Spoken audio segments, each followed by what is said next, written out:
vai ser complicado, eu não vou fugir à pergunta, mas sempre que eu escrevo alguma coisa, depois tenho a relutância de falar que está num livro, mas depois é duas outras coisinhas e depois vou-te mandar um livrinho que se chama Formação e Transformação. Fazemos a formação como agora fazemos lá no Projeto Âncora. Se de Franca houver 3 professores que queiram começar, os outros depois vêm também, os 3 começam, vão trabalhar connosco no Projeto Âncora. 10 horas por dia, com mais 1 hora de reflexão pelo meio, com a participação da equipe toda. Então, nós aprendemos com 3 grandes princípios na formação de professores. Isto que eu estou a dizer não está no livro, portanto estou a falar, portanto, muito bem. Primeiro princípio, a teoria não antecede a prática. A prática reclama a teoria, não há prática sem teoria. Segundo princípio, isomorfismo na formação. O modo como o professor aprende é o modo como o professor ensina. Se ele aprende ouvindo aula, vai dar aula. Se ele aprende em oficina de formação, vai fazer oficina de formação. Se ele aprende em autodidactismo, vai fazer autodidactismo. Terceiro, o destinatário da formação não é o professor enquanto objeto. É um sujeito no contexto da equipe, como projeto. Agora teríamos muito mais para falar, mas vai estar no livro. O que nós fizemos na ponte, o que fizemos no Âncora, o que fazemos em 64 municípios, provavelmente no Âncora, 65º, será isto.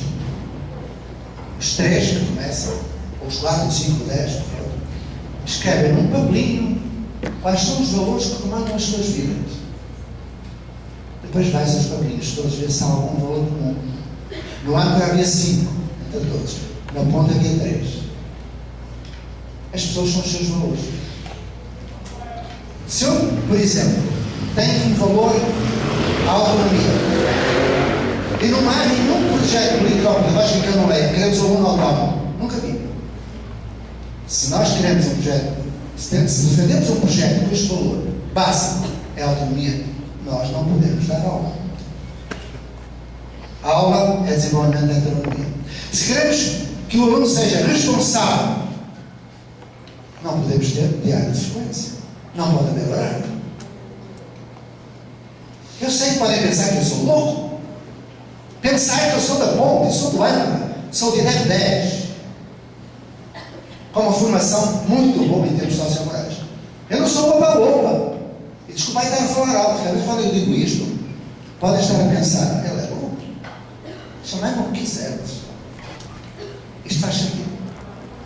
Então, se o professor quer que o seu aluno trabalhe em metodologia de trabalho de projeto, o que é que o professor tem de se formar em trabalho de projeto? Tão simples. Tem de partir de necessidades concretas, desejos e sonhos. E o sonho de todo professor é que os seus alunos sejam sábios e felizes. E esse é o objetivo máximo da formação do professor.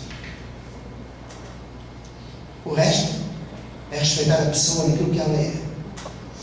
O resto é dar tempo à pessoa para que ela se orgulhe do que faz, mesmo dando aula, mesmo tendo certo. Nada de criar insegurança. É o pior. Criar equipe, trabalhar na comunidade. O resto é tempo e energia. A pessoa transforma-se. Reparei que eu estava. Uma das nossas professoras trabalhou 20 e tal anos no Japão. Sabem o que é dar aula no Japão? Sabem? Era aqui, né? Ok. Então, aquela moça de 40 e muitos anos, ela chega ao Âncora, o que é que ela sabia fazer? Dar aula no Japão. Hoje, desde há 1 ano e meio, ela não dá aula. E o que é que ela vê? Que não há um aluno desinteressado, não há um aluno desmotivado, todos aprendem tudo, aprendem mais rápido. Tão simples. Damos de tempo, instrumentos de mudança, solidariedade, estudo. O professor é um intelectual crítico e reflexivo. Deve ser fundamental aquilo que faz. O que quer que seja que ele faça, tem que fundamentar. Formação é isso. É transformação vivencial. E depois, não há uma formação dividida em disciplinas. Quando falam, mas nós praticamos interdisciplinaridade, transdisciplinaridade, eu digo, eu não quero, eu quero indisciplinaridade. Porque todos os projetos estão todos ligados. Indisciplinaridade. Ou seja, descartar o Descartes. Não faz falta nenhuma. O Descartes. E por aí vai. O resto é tempo. Querem ouvir um projeto? Ouvir a descrição do projeto para ser mais fácil. Ou não querem ouvir? Tem como puxar, não? Bom, então vou dar-vos uma descrição do projeto rápido em que está sintetizado, lembrem-me agora, sintetizado tudo o que possam imaginar que é ponto, âncora e contexto. Das mais de 100 obras. Calma. Chegaram 7 jovens à escola. 7. 13 a 18 anos. Características desses jovens, todos tinham assaltado, estavam na FEBEM, Fundação de Casa. Um deles tinha matado, disparou a pistola, matou um guarda numa fábrica. Estavam todos a FEBEM.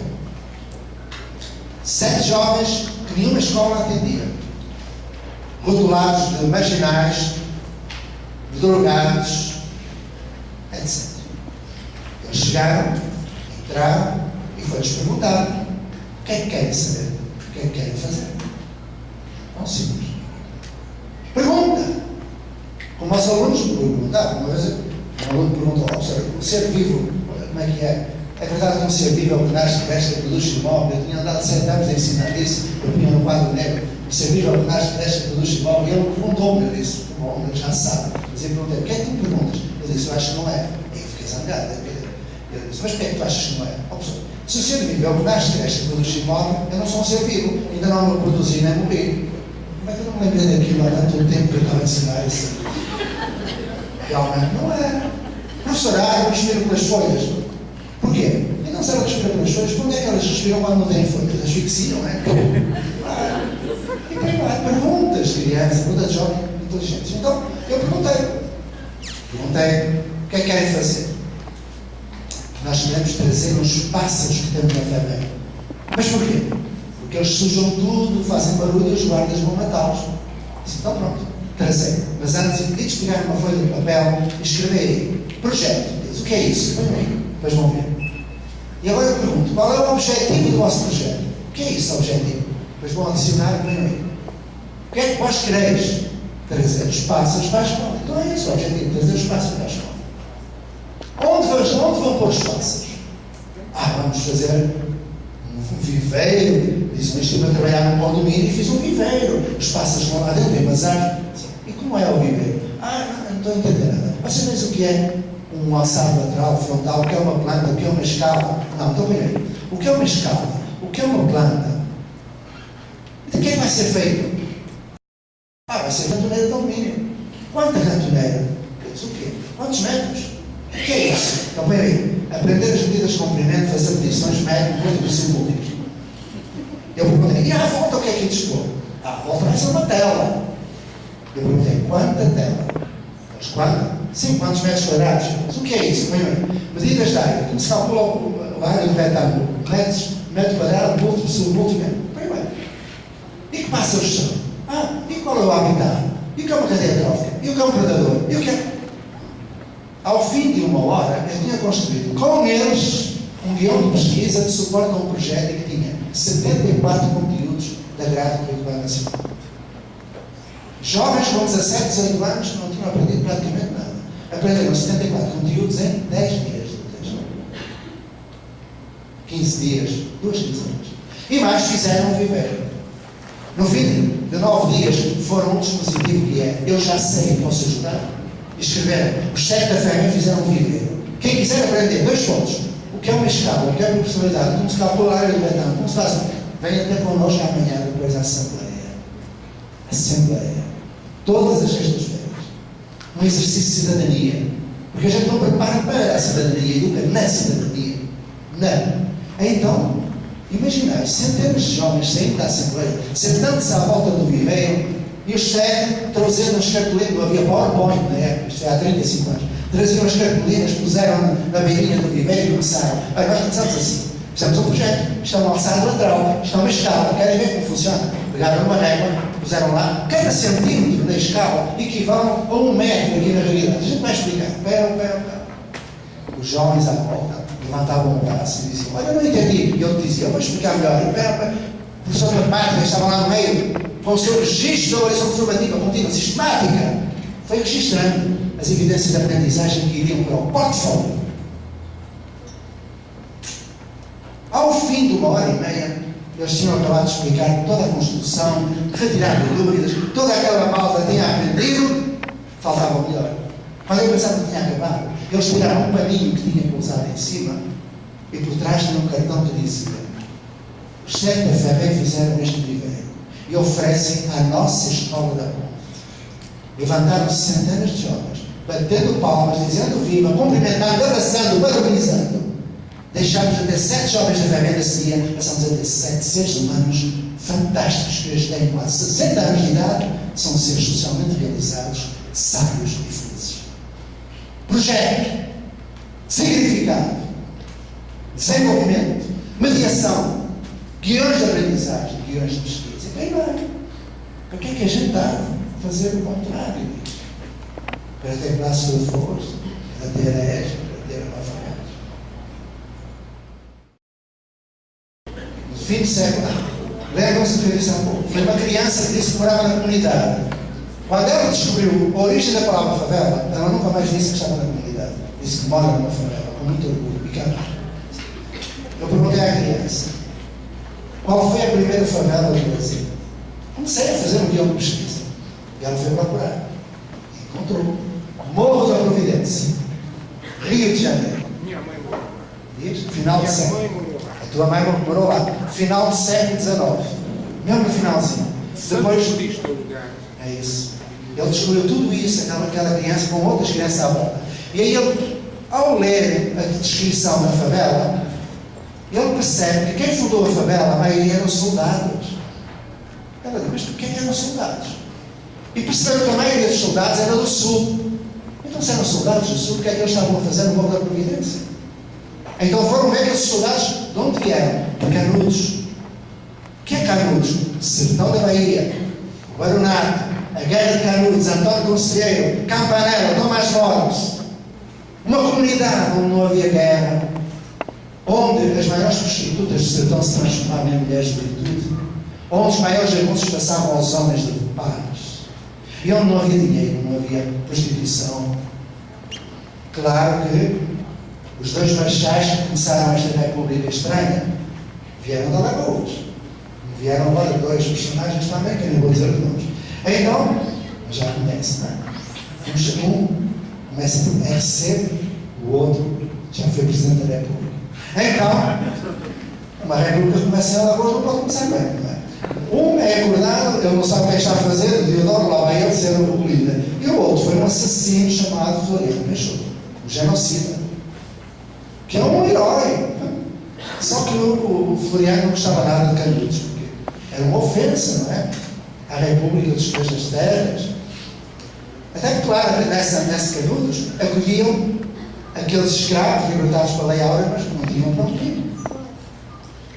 Então o que aconteceu foi que, na Rita Campanha, o pai da Campanha, não quiserem, podem ler A Guerra do Fim do Mundo, do Vargas Llosa, que é lindo, está lá tudo escrito, não só destruíram Canudos. Aqueles soldados tinham consciência de ter feito um crime, porque era uma sociedade perfeita, Canudos. António Conselheiro era um visionário, era um homem de bem, não era um lobo. Agora a história feita é dos vencedores. O problema é esse.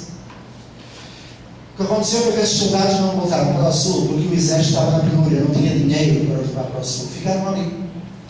E em honra de Canudos deram um nome à sua comunidade de favela. Porque favela representa a resiliência. É a árvore mais frequente no sertão da Bahia, junto a Canudos, que resiste aos maiores frios da noite e ao calor mais tórrido do dia. Símbolo de resiliência. É poético. Eu digo: eu nasci na favela com muita honra. Então, meus amigos, eu sei que não é coisa boa nascer na favela, mas é esta a origem. Olha, vamos dar, a pessoa passa por muitos caminhos, sobretudo por 2. Primeiro, revalorizar a função docente, que está muito desvalorizada com o estatuto social iniciado. Isso não se consegue com dinheiro. Consegue-se de um outro modo, quando nós realmente formos um grupo profissional coeso, que não fala para o lado, mas fazem todos em uníssono e com fundamento. E segundo, porque é possível pagar-nos bem. Porque é que um professor tem um piso salarial 9 vezes inferior ao do médico, 8 vezes inferior ao do enfermeiro? Qualquer coisa de errado. Não é? Porque é o professor que faz o enfermeiro e o médico. Deveria ganhar mais. Então, o dinheiro é importante, mas não é por aí. Volto a dizer que a primeira medida é revalorizar através da recuperação daquele estatuto social que nós perdemos. E isso vai levar um tempinho. Quando mostrarmos à sociedade que também o professor é qualquer coisa. Porquê que não há, por exemplo, Prémio Nobel da Pedagogia, da Educação? Há da Medicina, há da Física, há da Tecnologia. É por aí que a gente tem de ir. É perceber o passado que nós temos aqui no Brasil, eu digo temos, a herança que nós escolhemos e fazê-la. E sobretudo quando a escola se libertar das garras da burocracia. Eu acho que é um grande problema. Não é? Fiquei muito bravo com esta pseudo-reforma que o Haddad fez na Baixa de São Paulo. Coisa horrorosa. Então nós temos que perceber que quando as coisas estão erradas temos que nos manifestar. Não completamente. Não é? E muitas vezes as nossas greves são inconsequentes. Eu penso que tem de ser um pouco isso mesmo. Já disse, não vou falar mais nada. Tem um livro sobre isso. Chama-se Dicionário dos Absurdos da Educação em honra dos professores. Manda-me um e-mail, manda o dicionário que vais ver. Depois tu vais ver. A resposta é muito simples, fazendo a nossa parte, não é? Porque eu sei que tu tens razão. É evidente que todo ato é político. Não há uma política neutra. Mas eu não quero estar a pensar que os nossos governantes não desejam o melhor à população. Durante 6 anos lá na minha cidade, eu ouvia muito essa lamentação, que é legítima. Até que eu percebi que se o prefeito não quer, acaba-se com o prefeito, porque eu fui prefeito da minha cidade. Então, grandes males, grandes remédios. Não fui eu que fiz. Eu fui levado por todo o movimento popular, que transformou totalmente a cidade. Eu penso que Franca deve ter um ótimo prefeito, e pelo menos uma secretária que me parece, não sou puxa-saco, que me parece com disponibilidade e vontade de fazer o melhor, ou seja, inverter um pouco essa situação. Então vamos tratar de Franca. E se cada cidade tratar de si, eu posso dizer de algumas cidades aqui do estado de São Paulo que eu me orgulharia de ser munícipe, que são políticas bem conduzidas. Eu falei de São Paulo, de má política, não podia falar de outra. Mas eu não estou a atacar as pessoas, quer dizer que a política está errada. Está errada nesse sentido.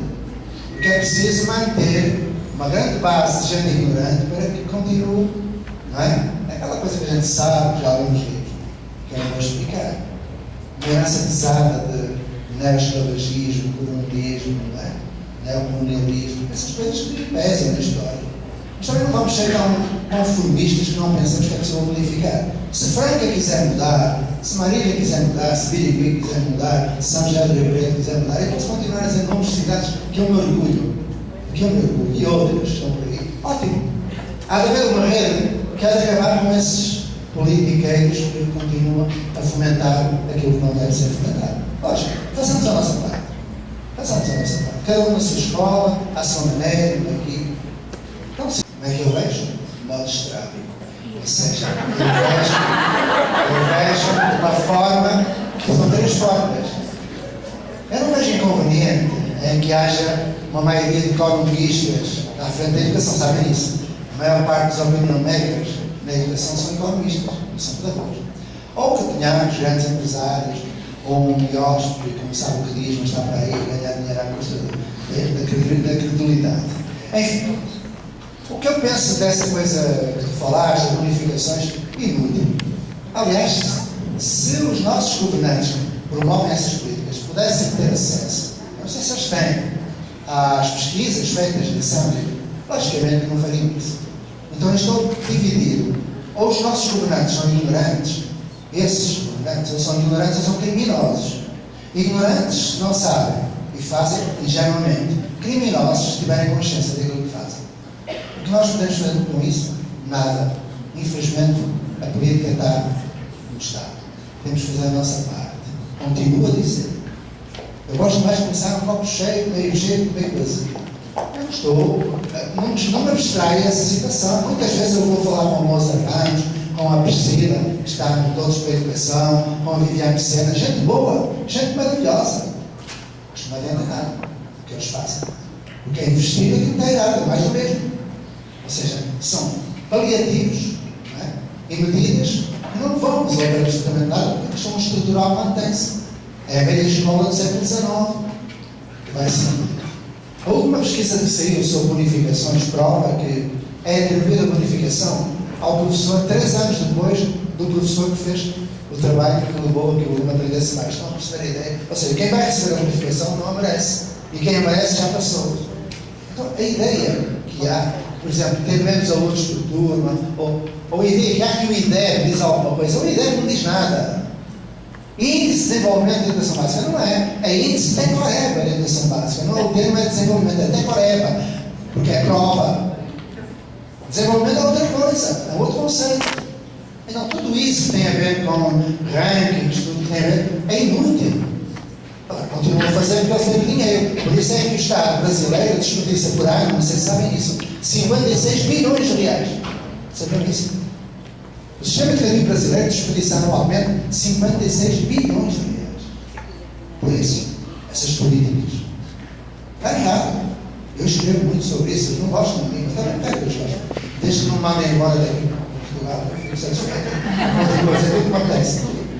Eu gosto. Sabe onde é que eu vou ficar hoje? Hoje, não é? Maceió. E no dia seguinte, Rio Claro, volto para aqui, não é? Enfim, cá vai a tarefa para casa. Não precisam de escrever, vão ouvir. Eu já mesmo quando eu trabalhava na universidade, quando eu entrava na sala, dizia, bom dia meus amigos, bom dia meus amigos. E depois eu já estavam todos treinados para porque a gente diz assim, eu falava muito rápido, não tinha tempo de escrever, não? Há 2 milénios e tal atrás, houve um ser humano que viveu grande parte da sua vida dedicando-se a escrever tratados sobre os seus filhos. Ele escreveu um tratado sobre os seres domésticos. Esse homem foi Aristóteles. Ele foi preceptor de Alexandre da Macedónia.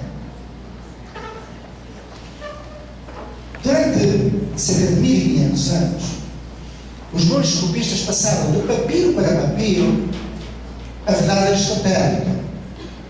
Uma delas, a mosca doméstica possui 8 patas. A mosca doméstica possui 8 patas. Durante 1,5 milénio continuaram copiando a verdade aristotélica. A mosca doméstica possui 8 patas. Até que um monge, animado de espírito científico, talvez renascentista, ele parou. Teve um pressentimento, uma intuição, e foi procurar uma mosca. Usou a pena, apanhou a mosca, contou as patas e presumiu, esta deve estar mutilada. E foi procurar outras. Ao fim de 3 ou 4 moscas, ele tinha feito a comprovação de hipótese. Voltou para o papiro e escreveu: a mosca doméstica possui 6 patas. Então a tarefa para casa é contar as patas das moscas. Tá bom? Cá em baixo. Até lá.